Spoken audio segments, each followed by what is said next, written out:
bagong gupit po tayo. Bukas naman ay magkukulay tayo. Ayan, bagong gupit. Oh. Ngayon, magluluto tayo ng sniper. Ayan, malaking mata. Ayan. Gasa ng kamay. Luya, bawang, sibuyas. 1 kilong luya, 1 kilong bawang, 1 kilong sibuyas. 1 kilong kamatis, tanlad. Lalagyan natin. Mura ang tanglad eh. Sili, ayan. Wala tayong sitaw. Ito, beans. Talbos ng kamote. 2 kilong talbos ng kamote nilalagay natin. Yan. Ang isda, 2 kilo po yan, ha? 2 kilo. At nagsaing ako, ayun. Kakain ako ng wagas. Pagkaluto ko. Ganyan lang, mga kababayan ko. Luya, lutuin natin. Gusto ko igisa yung ano ko. Yan. Igisa, luya. Luya. Ganyan lang po pagluluto sa aking sarili. Yun! Yan po. Today is today. Tuesday. Tuesday? O not Tuesday? Tuesday ba ngayon? Tuesday ba ngayon? Yeah, Tuesday. Yeah, tapos bawang. Tuesday. Thursday! Today is Thursday. Tomorrow is Friday. I'm working tomorrow, guys. Yan. Sarap ang aking niluluto. Mga kababayan ko. Yan. Luya. Tapos sibuyas. Yan. Ganyan. Tapos kumukulo na ang karne. Hinahaan ang apoy. Yan. Ganyan. Kababayan ko. 1 kilong sibuyas. Ganyan ang ating pagluluto para masarap. Shout out pala sa aking manggugupit, Ate Carmen. Hello. At saka yung nakilala ko, nakalimutan ko pangalan. Naku, hindi ko nakuha. Shout out sa nakilala ko kaya sa Bao Saloon. Yan. Sa Banay So. Banay. Yan. Doon kami nagpapa-pedicure at saka nagpapagupit. Doon ako nagpapagupit. Si Mal hindi ho doon nagpapagupit. Sa sosyal ho yun eh. Sosyal. At saka ito lalagay natin isang piraso. Yan. Yan. Oh, sarap. Tapos, patis. Mga kababayan ko, patis. 2 sando ang ating gagamitin kasi kailangan sukatin. Ayan. Ganyan. Patis po ang ating nilalagay. Tapos, kamatis. 1 kilo. Oh, yan. At, paminta. Yan, masarap. Masarap po kasi pag may paminta, kaya lagyan nyo ho. Lahat ng lulutuin nyo, paminta. Masarap. Yan. Pag wali, wali. Ganon. Ganon lang. Oh. Yan, lulutuin natin yung kamatis. Tapos sarado itong kanin para maluto. Hinaan ang apoy. Yan. Ngayon, takpan po natin. Yan. Takpan. Ito, hindi makikita. Niluto ko siya. Ayan, ganyan, mga kababayan ko. Para masarap. Masarap. Shoutout sa inyo. Please subscribe my YouTube channel, guys. At eto, kumakain ako ng rambutan. Rambutan, mga kababayan ko. Ayan, no? Maganda yung rambutan na nabili ko. Yung balat hindi siya ano. Ito siguro tinatawag na RR. RR ba yun? R. Sarap.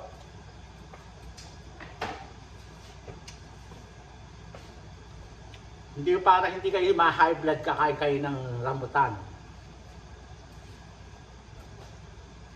Sa low blood ho ito, rambutan.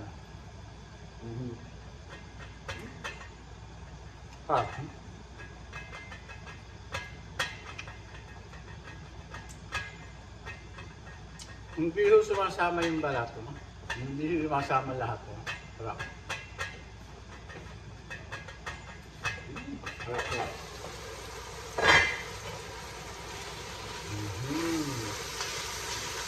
Yan.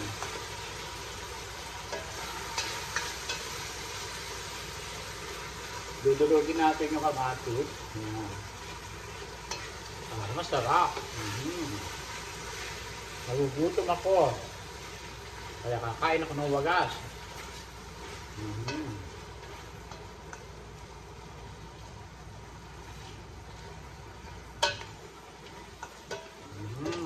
Sarap yan. Si Ma, tinanong ko, kumakain ng sniper na isda. Sabi niya, oo, ngayon. Kumakain siya, bibili ko ng 2 piraso. Ipipili ko yung matitirang tinik at saka ulo. Isisigang ko. Yun, ganon. 2 ulam.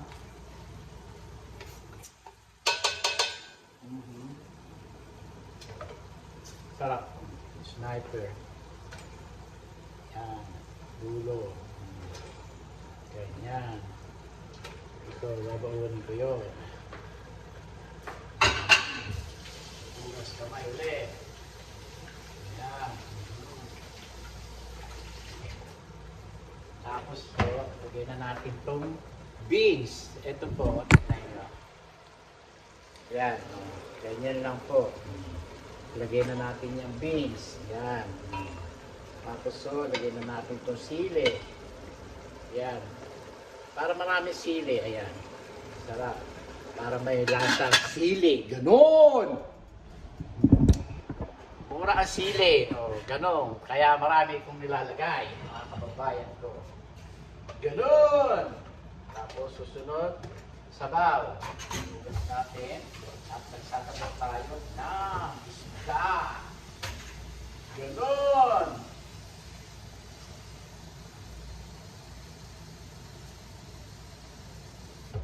Ganyan lang. Tingnan natin. Masarap ang ating kakainin, mga kababayan ko.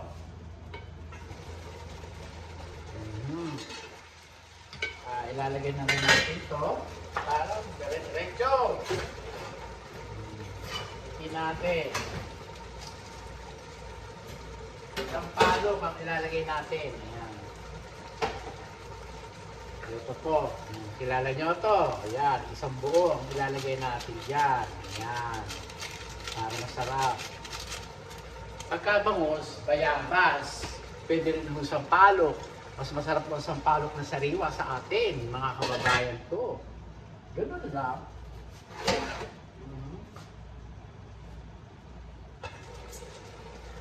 Tapos, ilagyan na natin ito. Mamaya na yung sabaw. O, ganyan lang. Sabay-sabay na ho yan. Kasi nga, sinigang yan. Dami nito. 2 kilong talbos. Ayan, ilagyan ko. O, ganyan lang po. Lagyan na natin sabaw. Ayan. Tignan nga natin kung gaano karami. Lumubog siya para makalangoy siya. Ganon! Tapos, ito, hugas natin. Alam niyo naman, wala tayong katulong dito sa Amerika. Tayo ang katulong!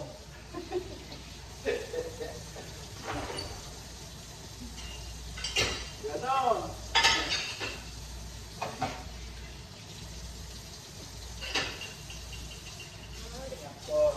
Alam nyo ba na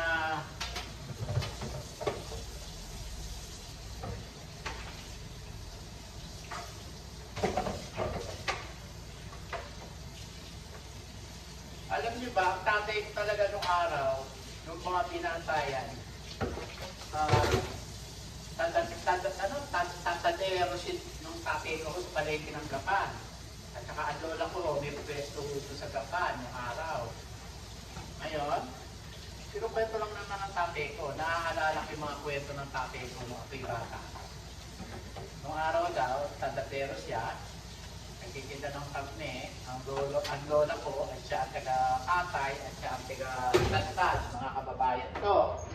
Ngayon, siyempre, yung sumunod sa kanya, siya ang naghanap buhay, siya ang Ganyan ang istorya ng buhay ng aking tatay. Kaya yung kapatid ng ng tatay ko, galit sa nanay ko. Kasi ang nanay ko mahirap pa sa daga, okay, ng araw. Sa Gapan. Pero mayroon doon silang bayad lupa doon sa Gapan, ha? Hindi naman mahirap na mahirap ng araw. Okay? Ngayon, siyempre, ang tatay ko, katulong ng lola ko sa paghahanap buhay para buhayin yung mga sumunod sa kanya. Ayan ang istorya.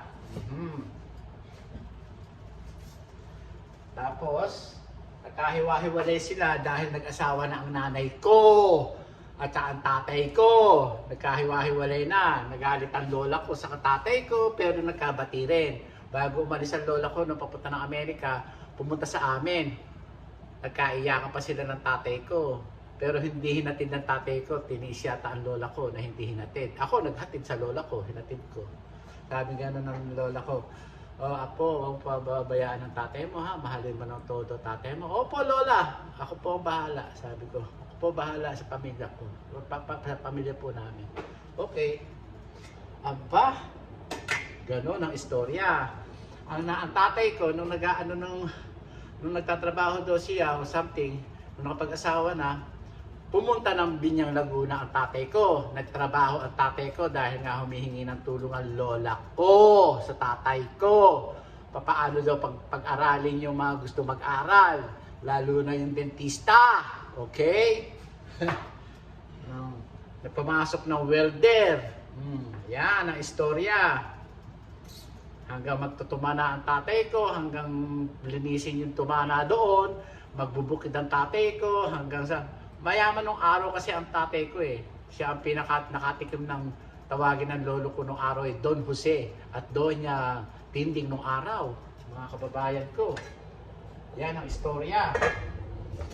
Balik tayo doon sa mga nagagalit. Nagagalit yung mga matatandang kapatid ng tatay ko na si nakapag-asawa ng Angeles. Yun.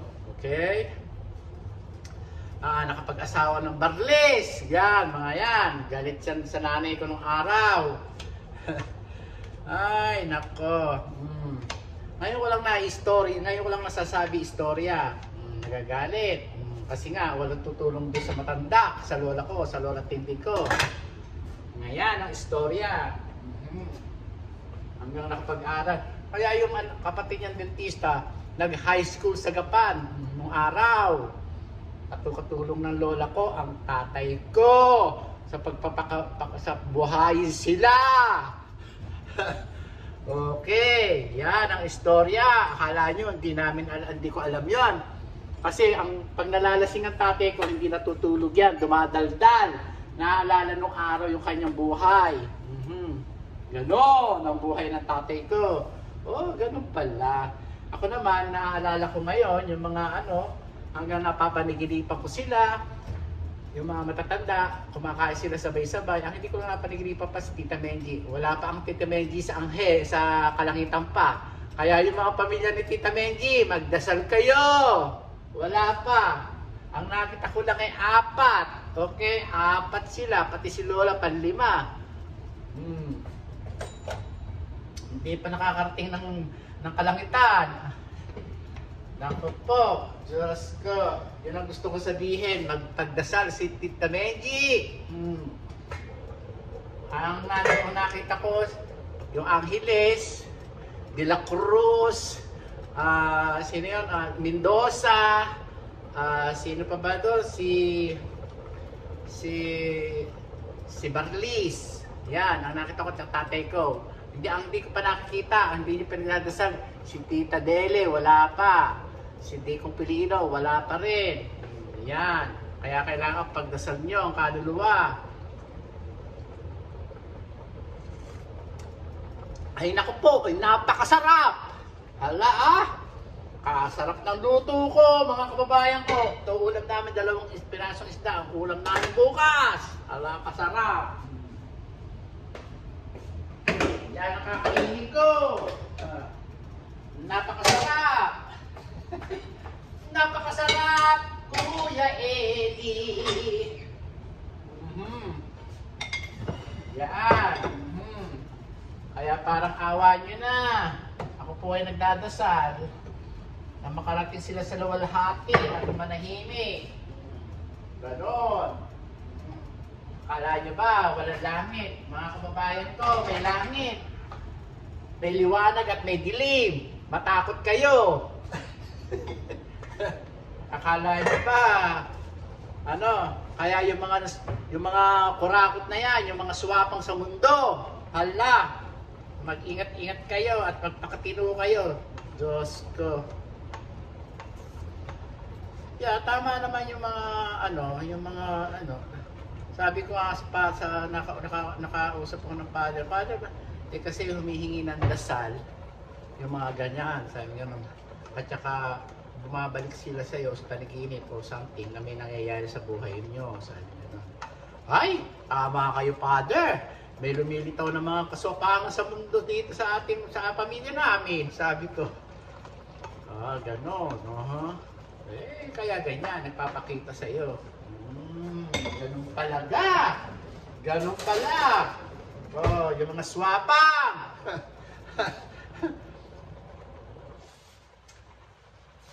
Akala niyo ba, natatahimik ang kaluluwa ng Sabi ko, father, kasi yung lola ko, ang tagal ko ng ngayon ko lang napanaginipan. Sabi niya, wala na raw natitira ng mga alaala niya. Nako. Diyos ko. Akala niyo ba, ibig sabihin. Diyos ko. Ay, nako. Yan, yung mga matatanda na nagagalit sa nanay ko kasi nga nakapag-asawa ng maaga yung tatay ko, katulong ng lola ko sa paghahanap buhay para buhayin yung mga sumunod sa kanya. Ang kapal ng mga mukha. Ay, nako. Sabi ko, ay, nako, Diyos ko.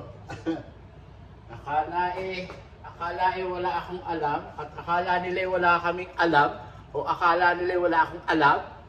Hoy, pag nalalasing ang tatay ko, naiisip niya at nagkukwento, daldal dito, daldal doon. Ay, nako. Akala nyo ba, ganun-ganun lang ang tatay ko? Kahit glory-glory ng tatay ko. May puso! May puso! May heart! May heart! Matalino tatay ko, mana ako dun Akala nyo, wala kaming alam sa nangyayari sa buhay ng tatay ko nung araw. Diyos ko. Ay, nako. Tapos kapiranggot na lupa sinuwapang. Buhay ang tatay ko, hindi pinangalan. Kawawalang hiya pala ako ng mga kapatid ng tatay ko. Diyos ko. Sinuwapang. Pati pisa, sinuwapang.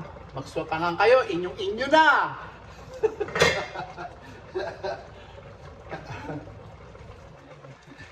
Inyong-inyo na. Dahil sa lupa di kayo ibabaon. Pero yung kaluluwa nyo, nakagala. Ay, nako. Galang kaluluwa. Kala nyo, hindi kayo naniniwalang may langit at may dilim, Ay, nako. Kawawa kayo. Kawawa kayo. Kakain ako ng wagas. Kala nyo ba? Ito kakain ng wagas. Masarap yung kakainin ko. Kayo, hindi nyo kayang punto at hindi nyo kayang kainin yung pinakain ko. Masarap. Ang sarap ng luto ko. Kita nyo. Eto, kayo. Hahawiin natin. Kaya pakuloy lang natin siya dyan para maluto. Sarap ng talbos, Ayan, Kakain din ako niyan. Sabaw na yan. Masarap. Luto na yung kanin ko. Lamo na, mga kababayan ko. Lamo na. Akala nyo, Kakain ako ng wagas. Oh, sarap ko. Sarap nito. Alam nyo, dapat may puso ako, kaya lang, pinasistiman ko, ang kaso, medyo mapait, hindi ko sinama. Ayokong masira yung aking niluto, kaya nilukod ko siya, mga kababayan ko. Ngayon, lalagay ko siya ngayon ganyan. O, ba? O, sarap niyan. O. Sayang, pag hindi mo naman, $2 din yan mahigit. Kulang $3 yan. Kakainin ko siyang ganyan. Akala nyo, puso, gulay. O, tikaning. Ganon. Naku, hindi ko pakikita yung aking kakainin. Bawal! Patayin na yan. Kumain tayo. Yan ang ating usapang walang patuturan. Kung may tamaan, bato-bato sa langit. Kung tamaan huwag magalit. Magalit kayo, wala akong pakailam. Ay. Ganun lang ang aking Buti na lang yung mga kapatid kay marunong magdasal. Kaya yan, kain na mga kababayan ko. Yan ang ating kakainin. See you in the next video mga kababayan ko. Maraming po salamat sa inyong lahat. At hanggang dito na lang po ang ating video. Mag-next video po tayo. Ayan po ang isda, ang babaunin ko. Yan po. Napakasarap. Adios! Thank you very much. Lagi ko po sinasabi sa inyo na pray to God every day, every night, every minute. Adios!